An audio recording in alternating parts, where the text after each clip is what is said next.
El sonido de los cerrojos retumbaba en los pasillos de Santa Marta Acatitla, como si cada golpe de metal anunciara el fin de una historia. El aire olía a humedad, a sudor viejo y a hierro oxidado. Desde su celda, Mateo Rojas observaba el techo desconchado mientras el silencio se espesaba como una bruma que oprimía el pecho. Era su última noche. A las 6 de la mañana, el reloj de la prisión marcaría el inicio de su ejecución. Nadie lo había visitado ese día, ni su abogado, ni su esposa, ni su hijo. Tal vez porque sabían que ya no había nada que hacer, o porque el miedo a verlo con el uniforme gris les pesaba más que el amor. En una esquina, el pequeño altar improvisado que había hecho con una cajita de madera sostenía una estampita de la Virgen de Guadalupe. La miró, sin saber si rezar o maldecir. El guardia Ernesto pasó frente a la reja, golpeando la porra contra los barrotes. Era un hombre robusto, de rostro endurecido por los años. «Rojas, ¿quieres algo antes del amanecer?», preguntó con voz ronca. «Una confesión», respondió Mateo sin levantar la vista. «¿Confesión?». Ernesto rió suavemente. «No sabía que ahora creías en santos». «No creo, pero necesito hablar con alguien antes de morir. Alguien que no me mire como un asesino». El guardia asintió en silencio y siguió su ronda. Los pasos se alejaron hasta que solo quedó el zumbido de un foco tembloroso. Mateo cerró los ojos y trató de recordar el olor de su taller en Puebla, el sonido del motor de un Chevy viejo y la voz de su hijo llamándolo desde la puerta. Pero todo parecía desvanecerse como una fotografía expuesta al sol. El eco de los pasos volvió, más lento esta vez. Ernesto regresó y apoyó el brazo contra la reja. «Mira, Rojas, mañana vendrá el padre Joaquín. Siempre viene con los de tu turno. Si quieres le digo que se dé una vuelta». Mateo respiró hondo. «No, quiero hablar con alguien diferente. Con un hombre que no venga a decirme que el cielo me espera mientras todos allá afuera me llaman asesino». «¿Y a quién quieres entonces?». Mateo lo miró por primera vez esa noche. «A alguien que escuche. Nada más». El guardia se encogió de hombros y siguió su camino. La noche avanzaba despacio, con ese tipo de calma que precede a la tormenta interior. En las celdas cercanas, algunos presos murmuraban oraciones o maldiciones entre dientes. Uno lloraba, otro reía. El sonido del mundo reducido a un pasillo de concreto. Mateo se recostó en el catre. Pensó en Laura, en cómo la última vez que la vio ella no pudo sostenerle la mirada. «Eres inocente, Mateo, pero no puedo seguir cargando con esto», había dicho antes de marcharse con su hijo. No la culpaba. Nadie podía soportar una condena que parecía escrita con tinta ajena. La lluvia comenzó a golpear el techo de lámina del pabellón. Un trueno hizo vibrar las ventanas. Mateo se incorporó y observó las gotas resbalar por las barras. Pensó que si pudiera volver atrás, tal vez habría escuchado las advertencias de su madre, habría evitado ciertas amistades, habría tomado otro camino. Pero ya era tarde. Solo le quedaban unas horas y un deseo: limpiar su alma antes de que todo terminara. Suspiró. «Si todavía hay alguien allá arriba», murmuró, «mándame a quien deba escucharme». El guardia lo observó a lo lejos, sin entender del todo por qué aquel hombre condenado le inspiraba una mezcla de respeto y compasión. Y ahora, si esta historia ya te atrapó, suscríbete al canal para no perderte lo que viene, porque lo que está por suceder en esa celda cambiará para siempre la vida de todos los que la cruzaron. El reloj marcó las 2 de la madrugada. Faltaban 4 horas para el amanecer, y en el corredor, un silencio extraño comenzó a crecer, como si alguien más acabara de entrar en la prisión sin que nadie lo notara. El amanecer todavía no asomaba cuando Mateo se quedó mirando el reflejo de la luz en el piso húmedo de su celda. El sueño no llegaba, y cada vez que cerraba los ojos las imágenes de su vida se mezclaban con los ecos de las puertas metálicas. Había pasado 6 años dentro de esas paredes, pero en esa última noche todo volvía con una claridad dolorosa. Recordó Puebla, su barrio de San Jerónimo, las calles llenas de polvo y el olor a pan recién hecho que se escapaba de la panadería de don Julián. Recordó su taller, aquel rincón donde el ruido de los motores era su única música. Mateo era mecánico desde los 17 años. Le gustaba sentir el aceite en las manos, el metal caliente, la sensación de arreglar algo roto. Todo tiene arreglo, menos la muerte, solía decirle a Laura con una sonrisa cansada después de largas jornadas.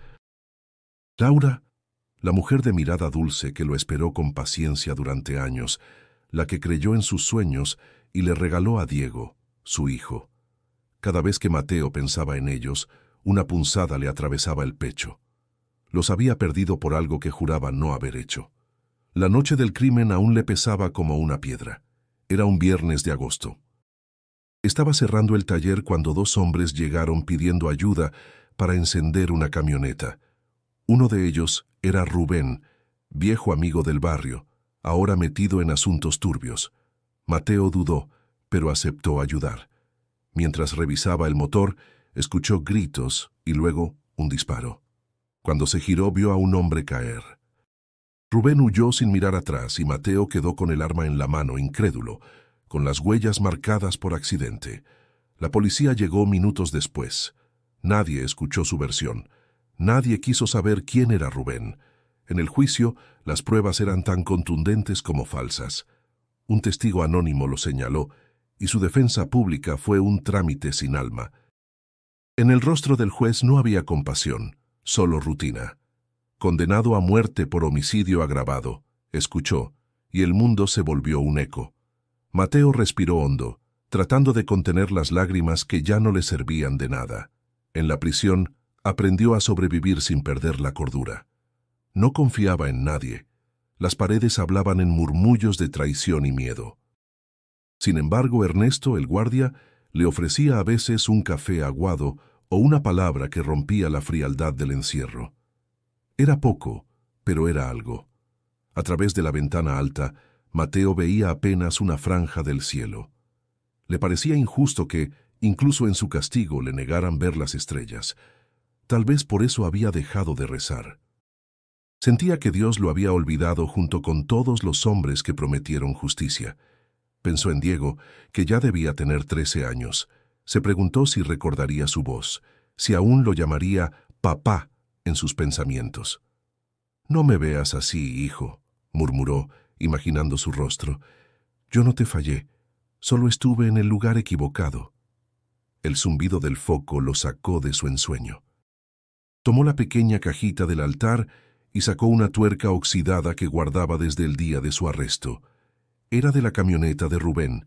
Siempre la conservó, como si en ese pedazo de metal se escondiera una prueba de su verdad. Un ruido de pasos lo distrajo. Ernesto apareció de nuevo. «Rojas, no puedes dormir, ¿verdad?», dijo con tono más humano que de costumbre. «¿Quién puede dormir sabiendo que lo matarán en unas horas?», respondió Mateo. Ernesto suspiró. «¿Sabes? Muchos aquí dicen que merecen morir. Pero tú no hablas como ellos». «Porque no lo merezco». «Pero eso ya no importa», contestó Mateo, mirando hacia el suelo. «Solo quiero descansar sin mentiras». El guardia lo observó en silencio, sin saber qué responder. Se alejó, dejando tras de sí un olor a tabaco y humedad. Mateo volvió a mirar la tuerca entre sus dedos. Pensó que, si el cielo le concediera un solo favor, no sería vivir. Sería recordar, aunque doliera, todo lo que lo trajo hasta aquí, porque en esos recuerdos tal vez estaba escondida una verdad que aún no lograba ver. El reloj marcaba las 3:30. Afuera, la lluvia había cesado, pero dentro de la celda, el peso del pasado apenas comenzaba a hundirse en su alma. El amanecer comenzó a filtrarse por las rendijas del pasillo, pero dentro del pabellón de los condenados, la luz parecía no tener permiso para entrar. El aire estaba espeso, cargado de ese olor agrio que solo existe donde los hombres viven demasiado juntos y demasiado tristes. Mateo se sentó en el borde del catre, con la cabeza baja y los brazos apoyados en las rodillas. No había dormido. Solo había repasado una y otra vez la misma pregunta. ¿Qué sentido tenía morir sin que nadie escuchara su verdad? A su alrededor, el murmullo de los otros presos llenaba el silencio. Algunos rezaban, otros discutían por nada, y uno golpeaba el muro con la mano abierta, marcando un ritmo sin melodía. Cada quien buscaba una forma de no volverse loco. Mateo los conocía a todos, aunque pocos sabían su historia.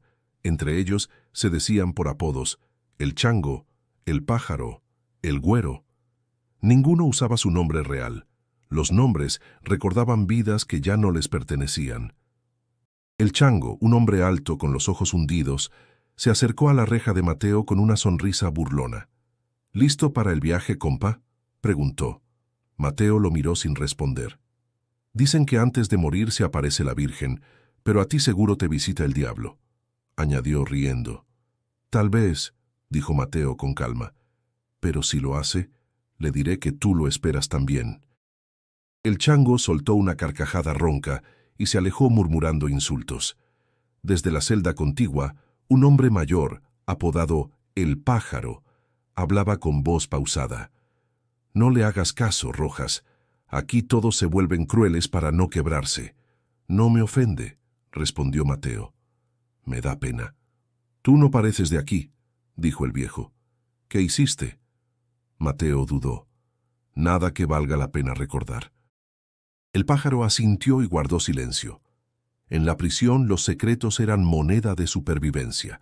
A las 6 los guardias comenzaron la rutina del desayuno. El ruido de las bandejas metálicas y el aroma rancio de frijoles hervidos llenaron el aire. Ernesto pasó repartiendo las porciones.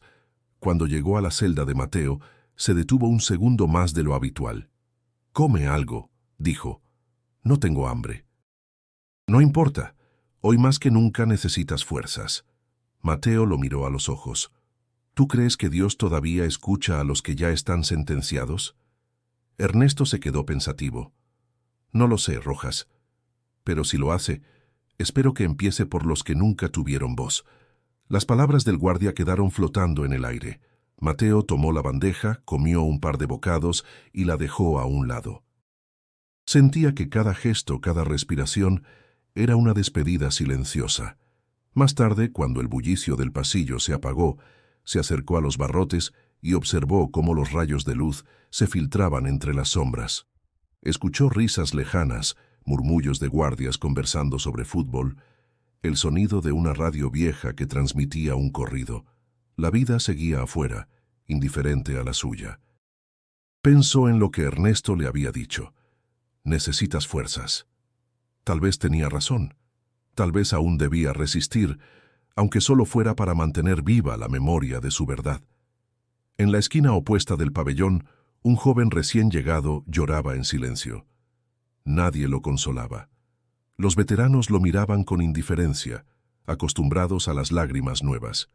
Mateo lo observó un momento. Luego, sin pensarlo mucho, le habló. «Hey, muchacho, ¿cómo te llamas?» El joven levantó la mirada, sorprendido. «Luis». «Aquí nadie usa nombres, ¿sabes? Pero yo prefiero recordarlos. Es la única forma de seguir siendo alguien». Luis asintió con timidez.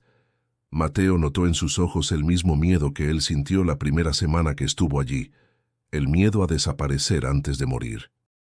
La conversación fue breve, pero dejó en Mateo una sensación distinta. Por primera vez en mucho tiempo, había hablado con alguien sin rencor ni rabia. Entendió que todavía quedaba humanidad, incluso entre los muros donde la esperanza parecía prohibida. Cuando los guardias apagaron las luces, el pabellón se hundió en una oscuridad espesa. Mateo se recostó y susurró una oración que no sabía si alguien escucharía. «Solo quiero descansar, Señor, pero no antes de entender por qué estoy aquí». A lo lejos, un trueno retumbó sobre la ciudad. La noche regresaba, y con ella, una calma extraña que anunciaba que algo estaba por cambiar. El sol se había ido hacía horas, y con él, cualquier rastro de esperanza. El penal dormía en esa quietud tensa que precede al amanecer. Mateo permanecía despierto, con los ojos fijos en el techo, escuchando los murmullos lejanos de los guardias cambiando de turno. El aire olía a encierro y café recalentado. En el pasillo, el foco parpadeaba con un zumbido que marcaba el paso del tiempo. Esa sería su última noche. Lo sabía con la claridad con que se sabe que uno respira. No había espacio para ilusiones ni para milagros, solo quedaba esperar. El cuerpo le pesaba, pero la mente no dejaba de girar como una máquina que no puede apagarse. A las 11, Ernesto pasó frente a su celda. Llevaba el rostro cansado, los ojos enrojecidos. ¿Sigues despierto, Rojas?, preguntó sin detenerse. El sueño no visita a los que ya tienen hora de salida, respondió Mateo con una media sonrisa. Ernesto dudó, luego se acercó. He estado intentando localizar al padre Joaquín. Viene siempre antes de las ejecuciones, pero hoy no lo dejan pasar. Hay una protesta afuera, cerraron los accesos. ¿Protesta? Sí, familiares de otros presos, parece. Piden revisiones de sentencia. Mateo suspiró. Hasta los gritos de los vivos llegan tarde. El guardia apoyó los brazos sobre los barrotes. Mira, Rojas, lo intentaré otra vez. Si no consigo al padre, buscaré a alguien más. No busques a un sacerdote cualquiera, dijo Mateo. Solo necesito hablar con alguien que escuche, alguien que no repita lo de siempre. Ernesto asintió, serio. Veré qué puedo hacer. El silencio volvió a llenar el pasillo. En las celdas vecinas, algunos dormían, otros hablaban entre sueños. Desde lejos se escuchaban los pasos de los rondines, el roce metálico de las llaves y de tanto en tanto un gemido o una oración. Mateo se levantó, caminó hasta la reja y apoyó la frente contra el frío del metal. Pensó en su madre, en cómo solía encender una vela cada noche cuando él era niño. La oscuridad no puede con la luz de un corazón limpio, solía decirle. Esa frase le vino a la mente como una brasa. La repitió en voz baja, una y otra vez, hasta sentir que el miedo se hacía más pequeño. Cerca de la medianoche, Ernesto regresó con expresión frustrada. Nada, Rojas. El padre no vendrá. La calle sigue cerrada. Entonces será sin confesión, dijo Mateo con calma. A fin de cuentas, mis pecados ya los conoce quien tenga que conocerlos. No hables así, replicó Ernesto, con un tono que no usaba con los presos. No te resignes. ¿Y qué otra cosa puedo hacer?, preguntó Mateo, sin levantar la voz. En este lugar solo mandan el tiempo y la culpa. Ernesto se quedó callado. No era un hombre de fe, pero había visto demasiadas muertes para no entender el peso de esas palabras. Voy a ver si alguien más puede venir, aunque no sea cura. Tal vez algún capellán de otro turno, o alguien del registro civil. Lo importante es que no pases esta noche solo. Mateo lo miró con una gratitud silenciosa. Gracias, Ernesto. No todos los que vigilan saben ver. Cuando el guardia se fue, el penal volvió a quedar envuelto en un silencio espeso. Solo se oía el goteo constante de una tubería, marcando el tiempo como si cada gota fuera un segundo robado a la eternidad. Mateo se acostó, pero no pudo cerrar los ojos. En su pecho ardía una mezcla de miedo y paz, una contradicción imposible de explicar. Tal vez porque, en el fondo, había aceptado que moriría, pero no que moriría olvidado. Afuera, el viento golpeaba las rejas con un silbido grave. En algún punto del edificio, una puerta rechinó lentamente. Mateo creyó escuchar pasos. No los pasos duros de los guardias, sino un andar suave, firme, casi humano en su calma. Se incorporó, atento, pero no vio a nadie. Volvió a acostarse y pensó que quizás su mente comenzaba a jugarle trucos. Cerró los ojos. Si mañana amanezco vivo, será porque Dios tuvo compasión, murmuró. Y mientras el reloj marcaba la 1, un rumor de lluvia comenzó a caer sobre el techo, como si el cielo entero también velara esa noche interminable. Eran casi las 2 de la madrugada, cuando el sonido de los cerrojos volvió a retumbar en el pasillo. Mateo, que apenas lograba mantenerse despierto, alzó la cabeza. No esperaba a nadie. Los guardias rara vez interrumpían a esa hora, menos aún en el pabellón de los condenados.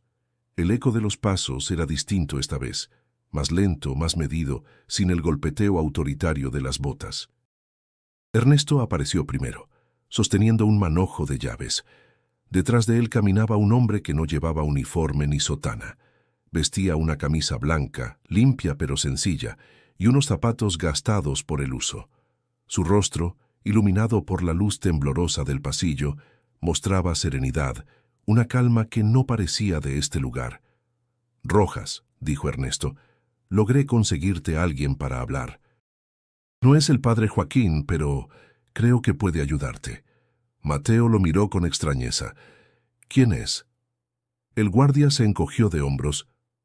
«Solo dijo que se llama Jesús». El desconocido dio un paso al frente. «Buenas noches, Mateo. Me dijeron que querías confesarte». La voz era firme, cálida, sin tono de juicio. Mateo sintió una punzada de desconfianza. «¿Usted es sacerdote?», preguntó. El hombre sonrió levemente. «Digamos que he escuchado muchas confesiones, aunque no todas dentro de una iglesia». Ernesto abrió la reja y lo dejó pasar. Por un instante, el aire de la celda pareció cambiar, volviéndose más liviano. Jesús se sentó en el banco de concreto frente a Mateo, mientras el guardia se mantenía a unos metros, observando en silencio. «No sé por dónde empezar», dijo Mateo bajando la mirada. «Por donde más duela», respondió Jesús con suavidad. «A veces, el principio no está en los hechos, sino en lo que uno calla». Mateo respiró hondo. «Estoy aquí por un crimen que no cometí, pero eso ya no importa. Mañana me matarán igual». «Entonces, ¿por qué querías confesarte?», preguntó Jesús. «Porque no quiero morir con rabia. No quiero llevarme conmigo este peso, aunque nadie crea en mí». Jesús asintió lentamente. «No necesitas que los demás crean para que la verdad exista. Solo necesitas reconocer lo que guardas». El silencio se estiró unos segundos. Afuera, la lluvia seguía cayendo, y el goteo se mezclaba con el tic-tac del reloj del pasillo. Mateo levantó la vista y lo observó con detenimiento. Había algo en la mirada de ese hombre, algo profundamente humano y al mismo tiempo imposible de definir. «Usted no parece tener miedo de estar aquí», dijo. «¿Por qué habría de tenerlo?», respondió Jesús. «Porque este lugar traga a los hombres, los cambia, los rompe». «Solo puede romper lo que ya está vacío», contestó el visitante. «Pero tú no estás vacío, Mateo, solo estás cansado». Mateo frunció el ceño. «¿Y cómo puede saber eso si apenas me conoce?». «Porque el cansancio del alma no se oculta, se siente, y tú lo llevas en la mirada». Las palabras lo desarmaron. Por un momento, no supo si hablar o quedarse callado. Sintió un nudo en la garganta. «He esperado tanto tiempo que alguien me escuchara», dijo casi en un susurro. «Entonces habla», dijo Jesús. «No te detengas por miedo. Aquí no hay jueces, solo verdades que necesitan respirar». Mateo lo miró con los ojos humedecidos. «Si realmente escucha, le contaré todo, pero no sé si me va a creer». «No vine a creer o no creer», respondió Jesús. «Vine a escucharte». Ernesto observaba en silencio desde el pasillo. Algo en aquella conversación lo mantenía inmóvil, como si presenciara algo que no comprendía del todo. Mateo apretó las manos, respiró profundo y murmuró: «Entonces, escúcheme bien, porque esta puede ser la última vez que diga mi verdad». Jesús inclinó la cabeza, atento, sin interrumpir, y en ese instante el reloj marcó las 3 en punto. Afuera, el viento golpeó las rejas con un sonido largo y grave, como si el penal entero contuviera la respiración. La noche no terminaba, pero algo había cambiado. Por primera vez en años, Mateo sintió que no estaba solo. Mateo respiró hondo antes de hablar. Sentía que las palabras se atascaban en su garganta, como si cada una pesara tanto como los años que había pasado encerrado. Jesús lo miraba con una paciencia que no exigía, que no presionaba, solo estaba allí, presente, como si el tiempo no existiera. «Yo no era un santo», empezó Mateo con la voz áspera. «He cometido errores, muchos. Fui un esposo ausente, un padre distraído. Trabajaba tanto que me olvidé de vivir. Pensaba que mientras trajera dinero a la casa, todo estaría bien. Pero no», se frotó las manos. Laura se cansó de esperarme, y cuando la perdí busqué consuelo en el trabajo y en las personas equivocadas. Jesús lo escuchaba sin mover un músculo. Su mirada, sin embargo, decía más que cualquier palabra. Conocí a Rubén en el taller, continuó Mateo. Era un tipo con labia, siempre sonriente, pero con ojos de serpiente. Me ofreció un negocio fácil, arreglar carros que no eran suyos. Yo sabía lo que eso significaba, aún así lo acepté. Necesitaba el dinero. Diego estaba enfermo, y los doctores no esperaban. Por un momento Mateo cayó. El sonido de la lluvia era lo único que llenaba el espacio. Se llevó las manos al rostro y exhaló. Esa fue mi primera herida, dijo con amargura. Pensar que la necesidad justifica lo incorrecto. Cuando uno cruza esa línea ya no hay regreso. Jesús habló por primera vez en mucho rato. A veces el hambre no solo es de pan, Mateo, también es de afecto, de reconocimiento. Y en esa búsqueda, el hombre se hiere a sí mismo sin darse cuenta. Mateo lo miró con ojos cansados. Entonces, ¿qué hago con todo este dolor? No hay cura para algo que vive dentro de uno. No se trata de curarlo, respondió Jesús, sino de entenderlo. Las heridas del alma no desaparecen, pero pueden dejar de sangrar si dejas de tocarlas con rencor. Mateo frunció el ceño, como si aquellas palabras lo desarmaran. ¿Rencor? ¿A quién? Si ya no me queda nadie. A ti mismo, dijo Jesús con voz serena. Te has condenado más veces que el tribunal. Has creído merecer esta prisión mucho antes de entrar en ella. El preso guardó silencio. Aquella frase lo golpeó más que cualquier sentencia. Recordó los años de soledad, las noches culpándose por no haber sido un mejor hombre, un mejor padre, un mejor todo. Sí, se había castigado más de lo que nadie podría hacerlo. No sé si puedo perdonarme, susurró. Nadie puede hacerlo solo, respondió Jesús. Pero el primer paso es aceptar que no eres el monstruo que te hicieron creer. Mateo apretó los puños. ¿Y de qué sirve entenderlo ahora? Ya es tarde. Mañana estaré muerto. Jesús lo miró con una leve sonrisa. No es tarde para estar vivo, aunque sea una noche más.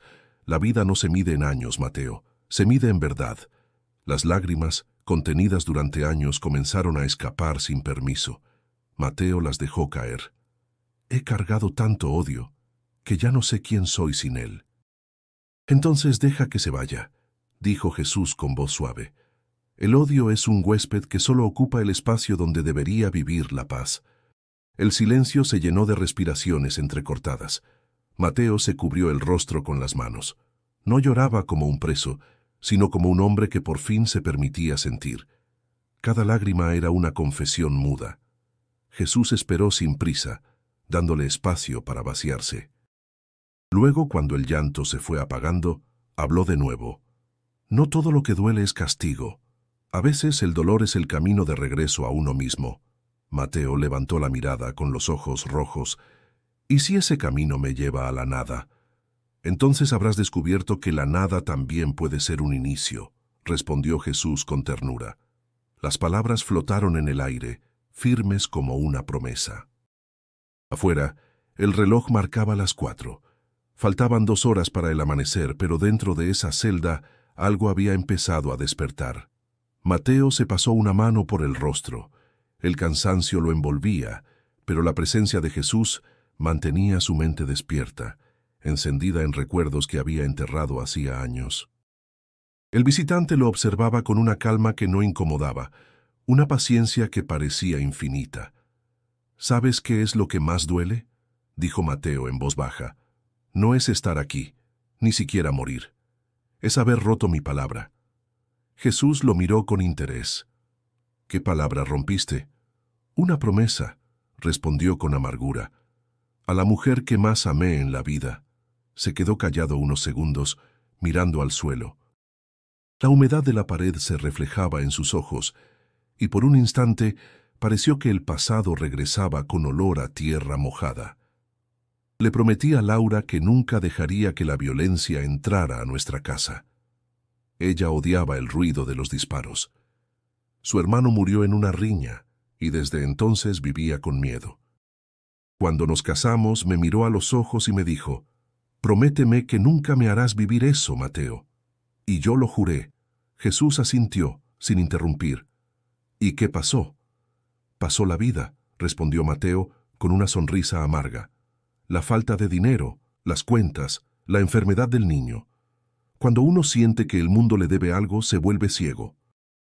Rubén apareció justo en ese momento, con su sonrisa falsa y sus promesas de dinero fácil. Me habló de un trabajo temporal, de un negocio que no dañaría a nadie. Le creí. Esa noche, todo cambió. La voz de Mateo tembló al continuar. Laura me suplicó que no me metiera en cosas raras. Me dijo que el dinero no valía una vida. Y yo le grité. Le dije que no entendía, que sin ese dinero no podríamos pagar las medicinas de Diego. Fue la primera vez que me tuvo miedo. Guardó silencio, respirando con dificultad.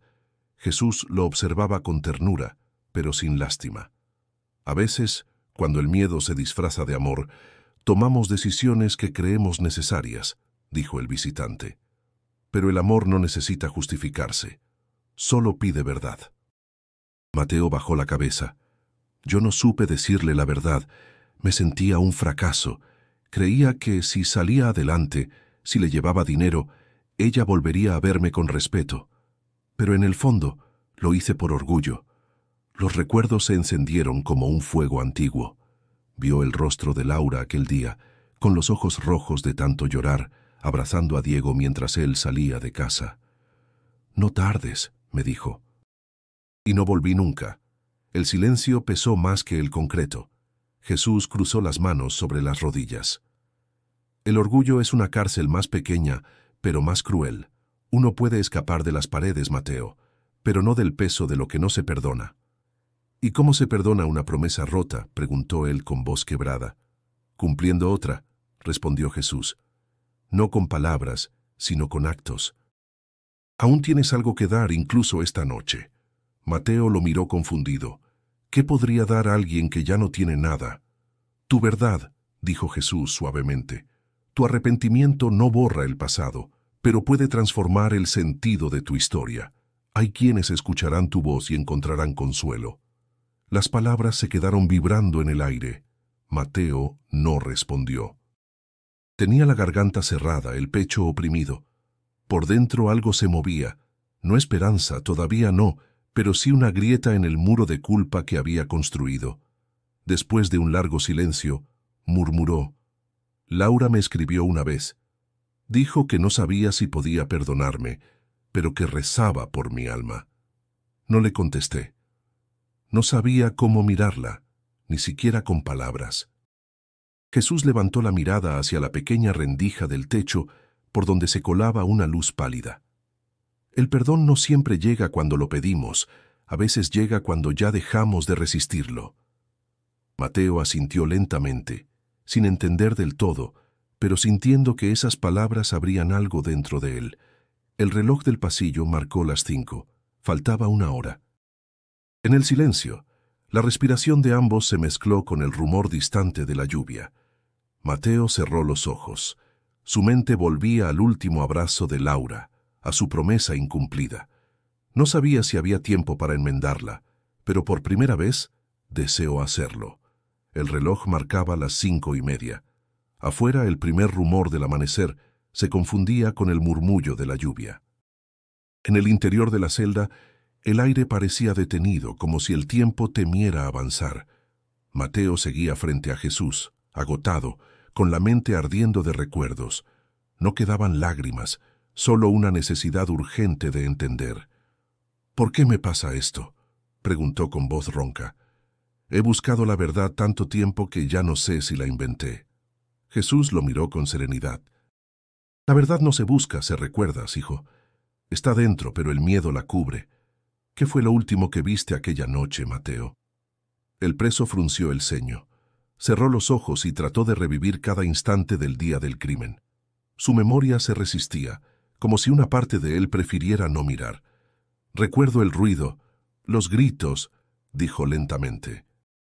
«Rubén me pidió ayuda con la camioneta, y mientras revisaba el motor, escuché un disparo. Cuando volteé, el hombre ya estaba en el suelo. Rubén huyó. Yo me quedé con la pistola en la mano. Jesús se inclinó un poco. ¿Estás seguro de que Rubén fue quien disparó? Mateo asintió con duda. Lo vi, o creo que lo vi. Todo pasó tan rápido. Había humo y alguien gritó mi nombre. Luego, la policía. Solo recuerdo el arma. Jesús lo observó en silencio unos segundos, como si midiera el peso de sus palabras. A veces, la mente oculta lo que el corazón no soporta, dijo. Mira bien, Mateo, no en lo que hiciste, sino en lo que viste.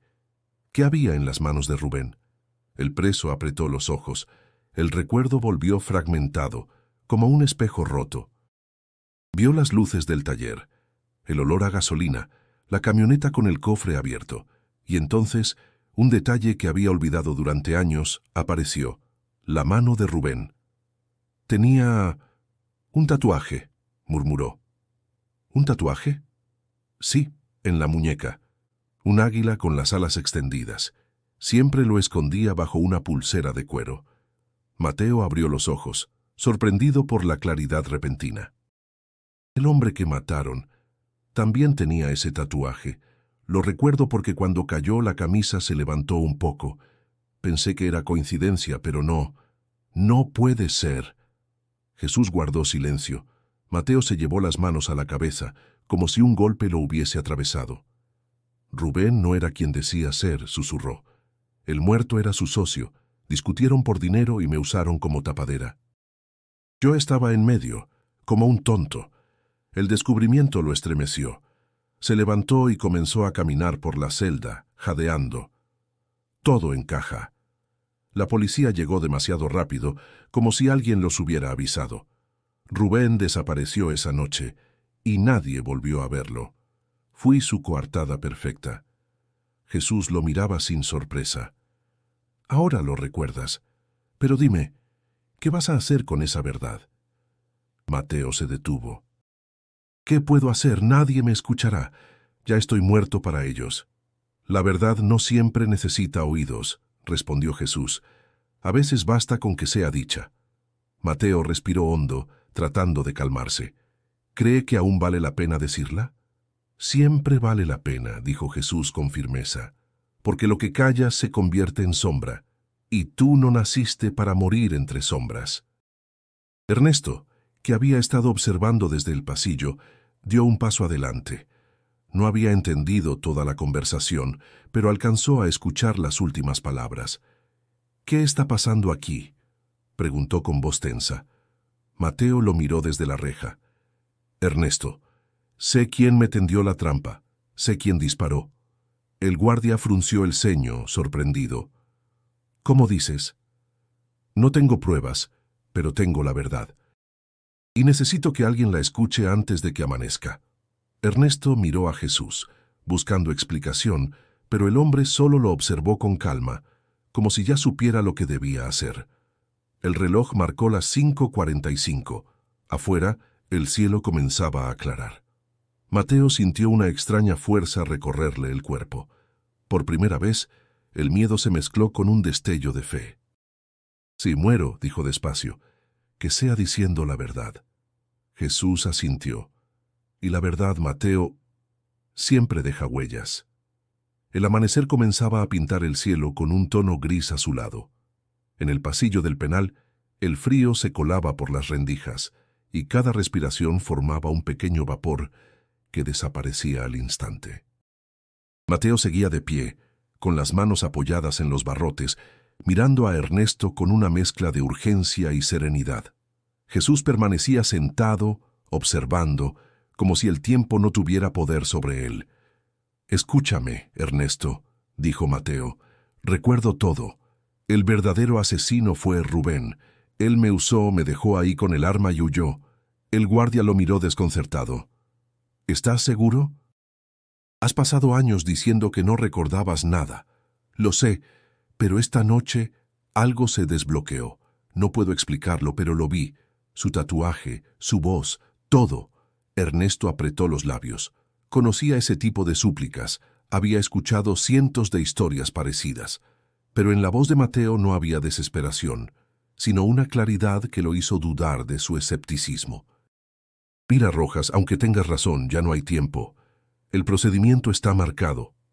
Entonces al menos deja constancia, dijo Mateo con determinación.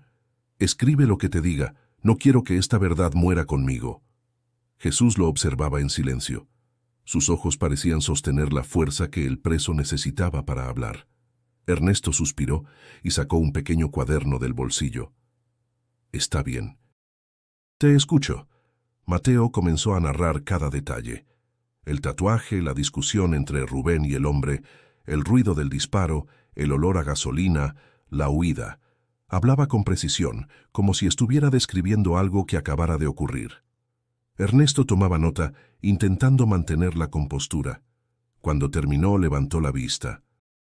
«Esto no es prueba suficiente», dijo con pesar, «pero puedo intentar mover algo». Jesús intervino con voz tranquila. «La justicia de los hombres a veces llega tarde, pero llega. No desistas, Ernesto. Escucharlo ya es un acto de fe».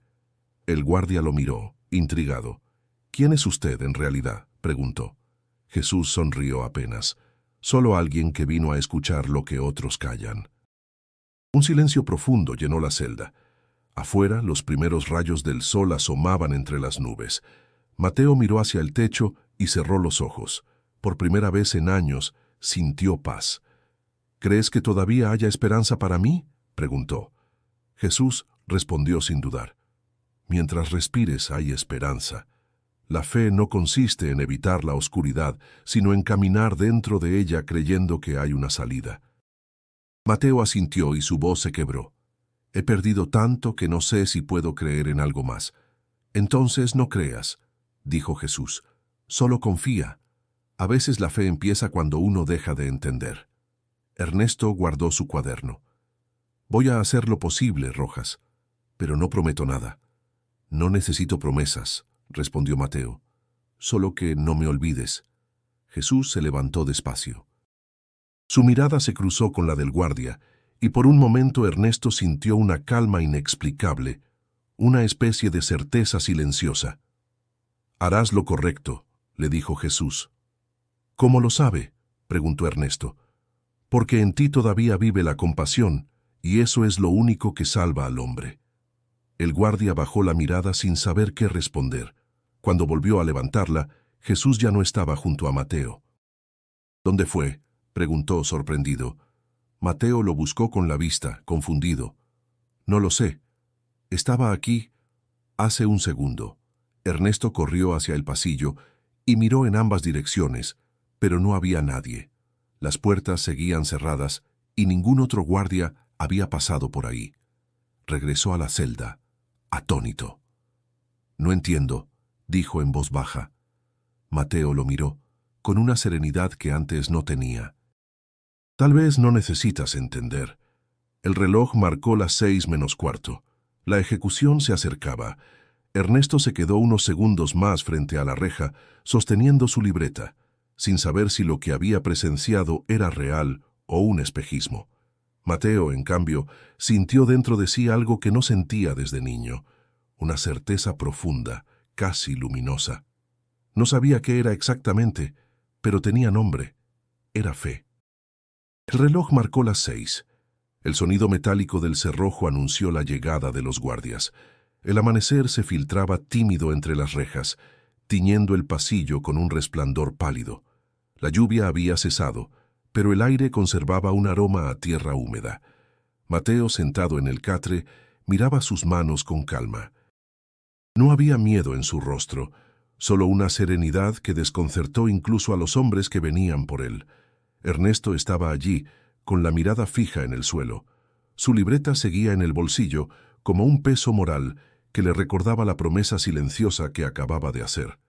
Cuando se acercó, evitó mirar a Mateo directamente. «Es la hora, Rojas», dijo en voz baja. «Lo sé», respondió él. «No te preocupes, Ernesto. Estoy listo». El guardia tragó saliva. Había acompañado a muchos condenados, pero ninguno como aquel. Había algo distinto en la forma en que Mateo caminaba, con pasos tranquilos, como si cada movimiento fuera una despedida agradecida. Mientras lo conducían por el corredor, los demás presos se levantaron en silencio. Nadie gritó, nadie insultó. Solo lo observaron pasar, con una mezcla de respeto y miedo. El pájaro murmuró una oración. El chango, el más duro del pabellón, inclinó la cabeza. Era como si el eco de aquella celda hubiera dejado algo que todos podían sentir. Al llegar al patio, el cielo se abría lentamente sobre ellos. Una luz dorada se derramaba sobre el cemento.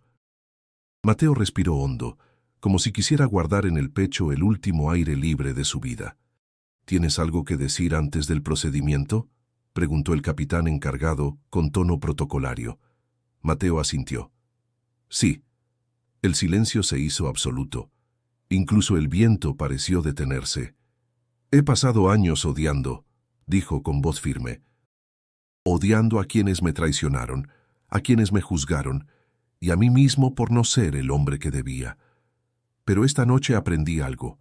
El odio no te salva, solo te encadena. Hoy no quiero justicia, quiero perdón. Perdono a Rubén, donde quiera que esté. Perdono al juez, a los que mintieron, y me perdono a mí por haberme rendido antes de tiempo. Ernesto lo observaba, con los ojos llenos de lágrimas contenidas. Mateo continuó. No soy inocente de todo, pero sí de aquello por lo que moriré. Sin embargo, me voy en paz, porque hay cosas que ni la muerte puede quitarte, la verdad y el alma limpia. Sus palabras resonaron en el aire frío del amanecer. Algunos guardias bajaron la vista, otros fingieron indiferencia, pero nadie quedó intacto. El capitán dio la orden con voz temblorosa. Mateo cerró los ojos. No pensó en la muerte, sino en su madre encendiendo una vela, en Diego riendo, en Laura mirándolo sin rencor. Una lágrima le recorrió la mejilla, y entonces, justo antes de que el disparo quebrara el silencio, murmuró, «Perdono, y soy libre». El estruendo fue breve, seco, final. El cuerpo de Mateo cayó con suavidad, casi con alivio. En el cielo, el sol comenzaba a levantarse por completo. Ernesto se quedó inmóvil. No escuchaba a nadie, no veía nada. Solo el eco de esas palabras repetidas en su mente. Perdono y soy libre. Abrió su libreta y la observó, temblando. Allí estaban las notas de la confesión, escritas con tinta corrida por la humedad. No podía dejar que se perdieran. Uno de los guardias le tocó el hombro. ¿Estás bien? Sí, dijo Ernesto secándose los ojos, pero a partir de hoy nada volverá a ser igual. Mientras el cuerpo era retirado, un rayo de luz cayó directamente sobre el suelo donde Mateo había estado. Ernesto lo notó, y por un segundo creyó ver en el polvo una huella marcada como si un paso invisible se hubiera detenido allí. Parpadeó y desapareció. Apretó la libreta contra el pecho y susurró. Te lo prometo, Rojas. No dejaré que te olviden. El reloj marcó las 6:10. El penal volvió a su rutina, pero algo había cambiado. En los muros, en los hombres, en el aire mismo, quedaba la sensación de que un alma se había liberado, y con ella una verdad recién nacida. La noticia de la ejecución corrió por el penal, como un susurro que nadie quería repetir en voz alta. Los presos permanecieron en silencio, y los guardias realizaron sus tareas sin la acostumbrada rudeza. Había algo distinto en el aire, una sensación difícil de explicar. Ernesto, en cambio, no podía apartar de su mente el rostro sereno de Mateo, ni la calma de aquel hombre que lo había acompañado en su última noche. Pasaron unas horas antes de que se le permitiera entrar nuevamente a la celda. Quería recoger las pocas pertenencias del difunto y entregarlas a la dirección. Abrió la puerta con manos temblorosas. El lugar estaba vacío, pero no del todo. La atmósfera conservaba una quietud extraña, como si el tiempo se hubiera detenido justo después del amanecer. Sobre el catre estaba la pequeña cajita de madera con la estampita de la Virgen y la tuerca oxidada. Al lado, una hoja doblada cuidadosamente. Ernesto la tomó con delicadeza. Reconoció la caligrafía firme de Mateo.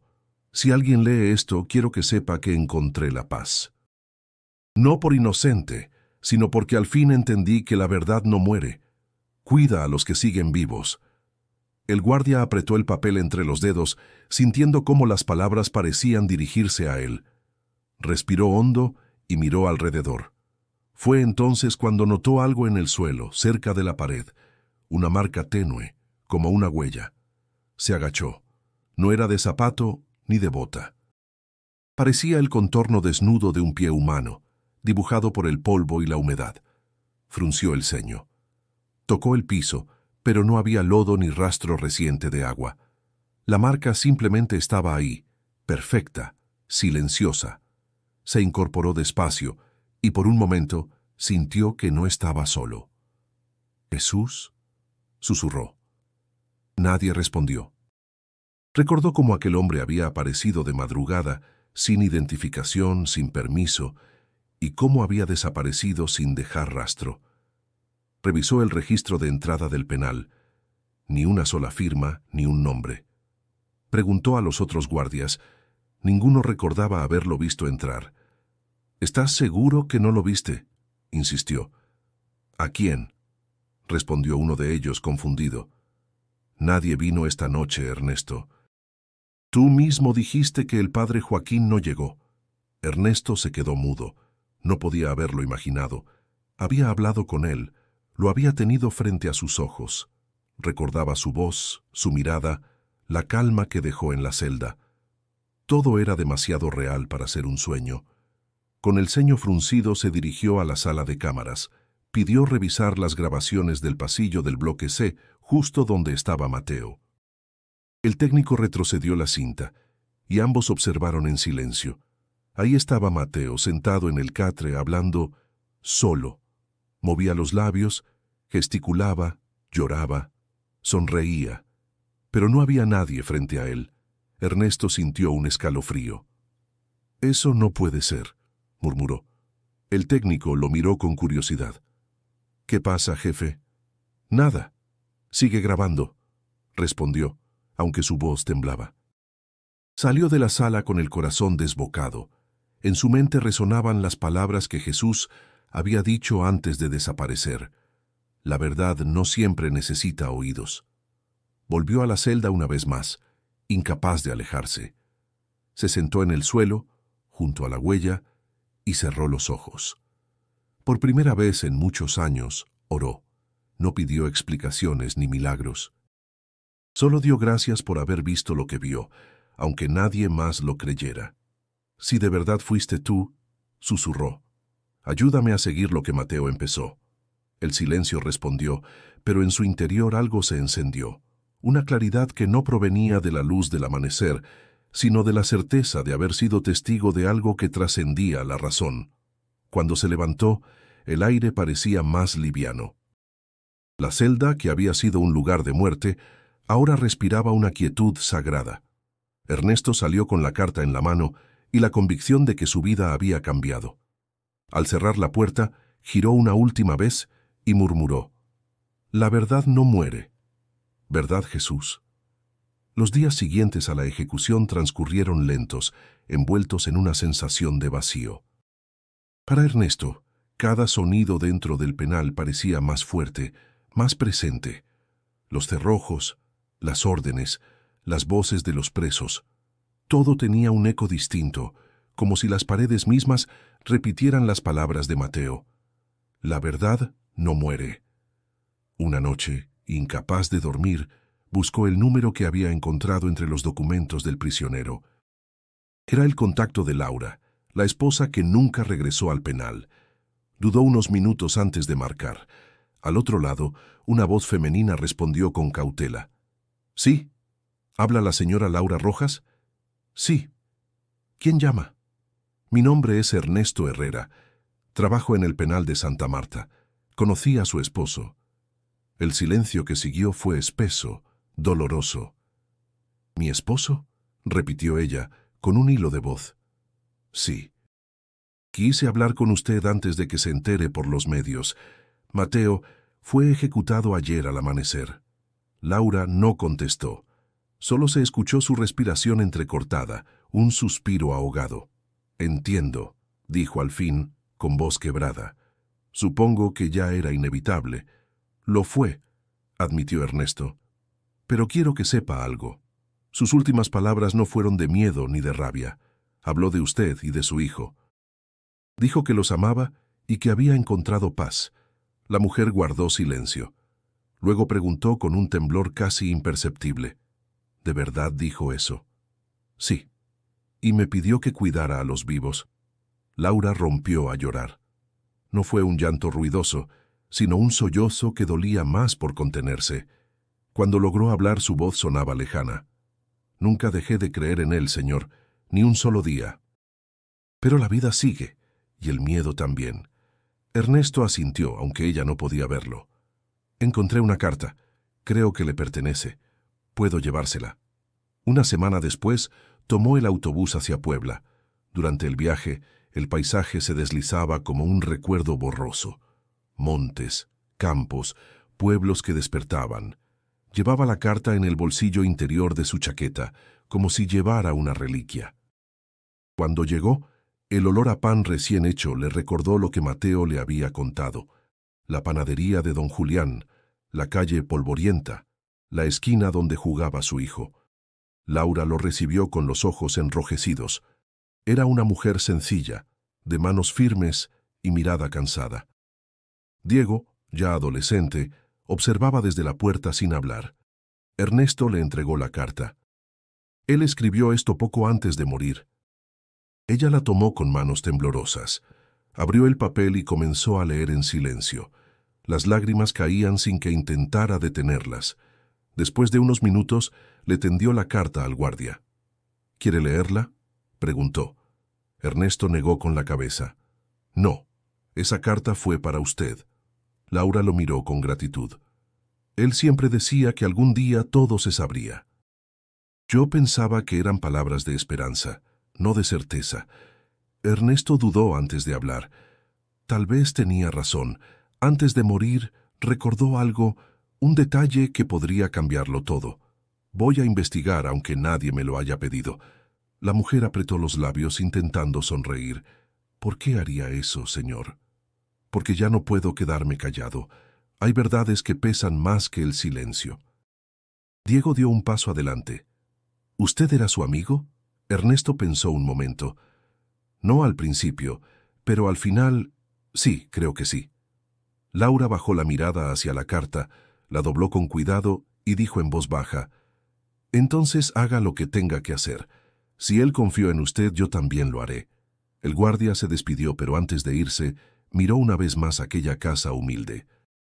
Había en el aire un aroma cálido, humano, que contrastaba con el frío del penal. Mientras se alejaba por la calle, las palabras de Mateo lo seguían como un eco. La verdad no muere. Y por primera vez en mucho tiempo, Ernesto comprendió que el arrepentimiento no era solo de los condenados, también era de los que miraban y no hacían nada. Las semanas siguientes fueron una batalla silenciosa dentro de Ernesto. El penal seguía su rutina, pero él ya no era el mismo. En cada puerta que abría, en cada lista que revisaba, sentía que la mirada serena de Mateo lo seguía recordándole la promesa que había hecho: no dejar que lo olvidaran. Comenzó a investigar en su tiempo libre. Revisó archivos antiguos, reportes de la policía, declaraciones. Cuanto más leía, más inconsistencias encontraba. Los registros del caso hablaban de pruebas perdidas, testigos que desaparecieron y una cadena de custodia irregular. El nombre de Rubén García aparecía mencionado solo una vez, como testigo, no como sospechoso. Ernesto tomó un café amargo en la pequeña fonda frente al penal y hojeó su libreta. Tenía apuntes, nombres, fechas. Sabía que lo que estaba haciendo podía costarle el empleo, pero algo más fuerte lo impulsaba. No era solo justicia por Mateo, era justicia por sí mismo, por todos los silencios que había acumulado en años de trabajo. Una mañana viajó a Iztapalapa, donde según los archivos había vivido Rubén. Preguntó en talleres, en tiendas, en bares. Nadie quería hablar. Hasta que un viejo mecánico lo miró con cautela. «¿Rubén García?», repitió el hombre. «Ese tipo no pisa por aquí desde hace años, pero escuché que cayó preso en Veracruz. Robo con violencia, creo». El corazón de Ernesto dio un vuelco. «¿Dónde exactamente?». «Penal de Allende», dijo el mecánico encogiéndose de hombros. «Si sigue vivo, está allá». Sin pensarlo mucho, pidió un permiso laboral y viajó. El calor del puerto lo golpeó apenas bajó del autobús. Caminó hasta el penal y, tras varios trámites, logró hablar con un funcionario que le confirmó lo impensable. Rubén García estaba recluido allí desde hacía 3 años. Ernesto sintió un nudo en la garganta. Pidió entrevistarlo bajo el pretexto de una revisión de antecedentes. Cuando se encontraron, Rubén lo miró con arrogancia. Tenía el cabello canoso, los ojos astutos, y en la muñeca, apenas visible bajo una pulsera de tela, el tatuaje del águila. «¿Qué quiere conmigo, guardia?», preguntó Rubén con una sonrisa ladeada. «Solo confirmar un detalle», respondió Ernesto manteniendo la calma. «Hace 6 años murió un hombre inocente por algo que usted hizo. Se llamaba Mateo Rojas». El otro se encogió de hombros. «No sé de qué habla». «Claro que lo sabe», dijo Ernesto dando un paso adelante. «Yo vi el expediente. Usted estaba allí». Y Mateo recordó su tatuaje antes de morir. Rubén lo miró con frialdad. «Los muertos no hablan, oficial». «A veces sí», contestó Ernesto con firmeza. «Y cuando lo hacen cambian todo». El silencio se volvió pesado. Rubén lo sostuvo la mirada unos segundos, luego desvió los ojos. «No quise matarlo», dijo de pronto en voz baja. «Fue un accidente. El negocio salió mal, el otro tipo me traicionó. Mateo se cruzó en medio. Alguien tenía que pagar». Ernesto sintió un escalofrío. «¿Y usted dejó que lo fusilaran sabiendo que era inocente?». Rubén sonrió con tristeza. «Así funciona el mundo, guardia. Los fuertes sobreviven». Ernesto se levantó, conteniendo la rabia. No, así funcionaba. Pero ya no. Con esas palabras, salió del penal con la grabadora del visitante aún encendida en el bolsillo. Tenía lo que necesitaba. De regreso en la Ciudad de México, entregó las pruebas al fiscal con más reputación de integridad que conocía. No esperó recompensas, solo pidió una cosa: que el nombre de Mateo Rojas sea limpiado. Meses después, el tribunal emitió un comunicado. Se declara inocente post-mortem a Mateo Rojas por error procesal y manipulación de pruebas. Cuando Ernesto leyó esas palabras, las lágrimas le nublaron la vista. Había cumplido su promesa. Viajó a Puebla una vez más. En el pequeño cementerio, frente a una cruz de madera, dejó un ramo de flores y una placa con una sola inscripción: Mateo Rojas, libre. Se quitó el sombrero y murmuró: «Cumplí, hermano. Tu verdad ya no está en las sombras». El viento sopló con suavidad, moviendo las hojas secas. Ernesto cerró los ojos. Por primera vez en su vida, se sintió en paz. La noticia de la absolución de Mateo se propagó con rapidez. Primero fueron los periódicos locales, luego los noticieros de televisión. Condenado injustamente, declarado inocente tras su ejecución. Las palabras se repetían en cada titular, y con ellas la historia que nadie quiso escuchar en su momento. En Puebla, el barrio donde Mateo había vivido volvió a pronunciar su nombre, esta vez con respeto. Laura vio el reportaje una tarde mientras amasaba pan en la cocina. El sonido del televisor se mezcló con el aroma del horno y el ruido del tráfico lejano. Cuando el periodista mencionó que un guardia había reabierto el caso, sus ojos se llenaron de lágrimas. Diego, ya de 15 años, se acercó curioso. «¿Es sobre papá?», preguntó. Ella asintió con la voz temblorosa. «Sí, hijo». Por fin lo escucharon. El muchacho se quedó mirando la pantalla con una mezcla de orgullo y tristeza. «Siempre supe que no era un asesino». «Tu padre cometió errores», dijo Laura, limpiándose las manos en el delantal, «pero nunca fue un hombre malo. Luchó hasta el final». Esa misma semana decidió transformar el viejo taller de Mateo. Mandó pintar las paredes, reparó las herramientas y colgó un letrero nuevo sobre la puerta. Taller Rojas, honestidad y trabajo. Diego la ayudó, riendo, lleno de energía. «¿Por qué ponerle su nombre, mamá?», preguntó mientras colocaba un tornillo. «Porque merece ser recordado por lo que fue, no por lo que dijeron de él». Con el tiempo, el taller se convirtió en punto de reunión del barrio. Los vecinos pasaban a dejar encargos, pero también historias. Algunos hablaban de Mateo como si aún estuviera allí, sentado junto al motor, con las manos negras de grasa y una sonrisa tranquila. Ernesto, por su parte, había dejado el uniforme. Renunció al penal meses después del fallo judicial. No soportaba la idea de seguir encerrando hombres cuando uno de ellos lo había liberado por dentro. Se unió a un grupo de pastoral carcelaria que visitaba prisiones para ofrecer apoyo espiritual a los reclusos. Llevaba una libreta siempre consigo, donde anotaba las historias que escuchaba. Decía que cada palabra escrita era una promesa de memoria. Un día decidió visitar el taller. Llegó sin avisar, con una camisa clara y un ramo de flores envuelto en papel periódico. Laura lo reconoció de inmediato. «Señor Ernesto», murmuró sorprendida. «Solo vine a saludar», dijo él con una sonrisa tímida, «y a ver cómo está». Diego se acercó, desconfiado al principio, pero al verlo dejar las flores junto a una pequeña foto de Mateo enmarcada sobre la pared, sintió respeto. «Gracias por lo que hizo por mi papá», dijo el joven. Ernesto negó con la cabeza. «Yo solo escuché lo que otros ignoraron. Él fue quien me enseñó el valor de hacerlo». Laura lo invitó a quedarse un rato. Tomaron café mientras conversaban del pasado y del presente. La mujer le contó que desde que la verdad salió a la luz, muchas personas se habían acercado para pedir perdón por haber dudado de Mateo. «Al principio dolía», confesó, «pero luego entendí que él ya los había perdonado antes de morir». Ernesto miró hacia la ventana, donde la luz del atardecer teñía el taller de tonos dorados. «Él me cambió la vida», dijo. «Gracias a Mateo, aprendí que un hombre no se mide por sus errores, sino por lo que hace con ellos». Laura asintió, con una paz nueva en los ojos.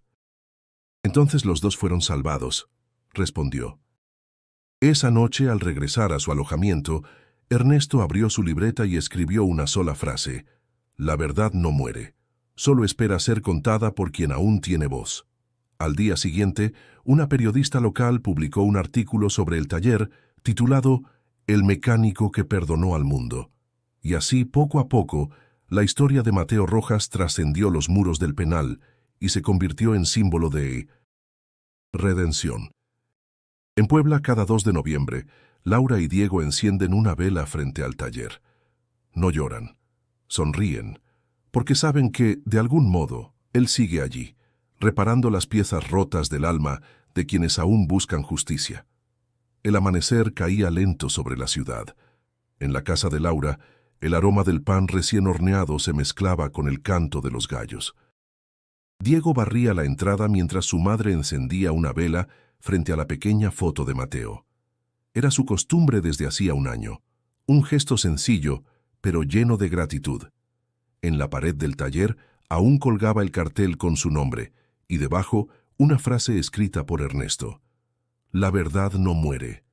A esa hora, el exguardia caminaba por el camino de tierra que llevaba al cementerio. Tenía el paso tranquilo, la mirada serena. En una mano, una libreta llena de notas. En la otra, una flor blanca. La cruz de Mateo se alzaba sencilla entre la hierba. Al llegar, Ernesto se quitó el sombrero y permaneció en silencio unos segundos. «Hice lo que prometí», dijo al fin. «Tu nombre está limpio, pero más que eso, Mateo, dejaste algo que ningún papel podría borrar. Enseñaste a muchos lo que significa perdonar». Se sentó en una piedra y abrió la libreta. Había escrito muchas historias desde entonces, pero aquella era la única que no podía terminar. «¿Sabes?», murmuró, «todavía pienso en esa noche, en ese hombre que entró a tu celda. Nadie lo recuerda y en los registros no aparece. Pero si no fue un sueño, entonces, ¿quién era?». El viento sopló suave, moviendo las hojas del cuaderno. Ernesto sonrió. Tal vez no necesites saberlo. Tal vez hay cosas que solo se entienden con el alma. Permaneció un rato más en silencio. Luego cerró la libreta y dejó la flor junto a la cruz. «Descansa, hermano», dijo con voz baja. «Tu historia ya está en paz». Al salir del cementerio, una ráfaga de aire cálido lo envolvió. No supo por qué, pero sintió una especie de presencia, como una mano invisible sobre su hombro. No era miedo, era consuelo. Días después, Ernesto fue invitado a hablar en una universidad sobre su experiencia en el sistema penitenciario. Se paró frente a los estudiantes con la voz firme y el corazón tranquilo. «Conocí a muchos hombres tras las rejas», comenzó. «Algunos culpables, otros inocentes. Pero todos tenían algo en común. Buscaban ser escuchados. A veces lo que un ser humano necesita no es libertad, sino redención». Un estudiante levantó la mano. «¿Y usted cree que todos merecen perdón?». Ernesto pensó unos segundos antes de responder. «Creo que el perdón no se trata de merecerlo. Se trata de ofrecerlo, incluso cuando nadie lo espera». Los presentes guardaron silencio. Él continuó. «Hace un año, acompañé a un hombre condenado injustamente. Pudo morir con odio, pero eligió morir con paz. Me enseñó que el alma se salva cuando el corazón deja de pelear contra la verdad. Cuando terminó, los aplausos fueron sinceros, no por la historia, sino por la calma con la que hablaba. Al salir del auditorio, el sol lo cegó un instante. Cerró los ojos y escuchó dentro de sí una voz, no clara pero familiar. La justicia de los hombres llega tarde, pero la verdad siempre llega. Sonrió sabiendo que no era imaginación. Esa misma tarde, viajó a Puebla, entró al taller y encontró a Laura y Diego trabajando. «Pasaba por aquí», dijo dejando una bolsa con pan sobre el mostrador. «Me dijeron que ahora reparten comida a los presos liberados». «Sí», respondió Laura, sonriendo. «Lo hacemos en su nombre». «Entonces Mateo sigue trabajando», dijo Ernesto con tono cálido. «Solo cambió de taller». Diego lo miró con respeto. «Mi papá decía que los motores son como las personas. Si se reparan con paciencia, vuelven a arrancar». «Tenía razón», contestó Ernesto. «Y ustedes lo están demostrando». Antes de irse, se giró hacia ellos. «Gracias por recordarlo. Hay verdades que solo viven cuando alguien las cuenta». Salió caminando despacio, con la tarde extendiéndose sobre el horizonte. En el cielo, las nubes formaban un resplandor dorado. Ernesto pensó que quizá en algún lugar, Mateo y aquel hombre de mirada serena lo observaban. No necesitaba más pruebas. «La verdad no muere», repitió en voz baja. «Solo cambia de manos». Y mientras el viento soplaba entre los árboles, supo que la historia de Mateo no había terminado. Apenas había empezado a vivir en quienes creían en la justicia, en el perdón y en la fe que se construye con hechos.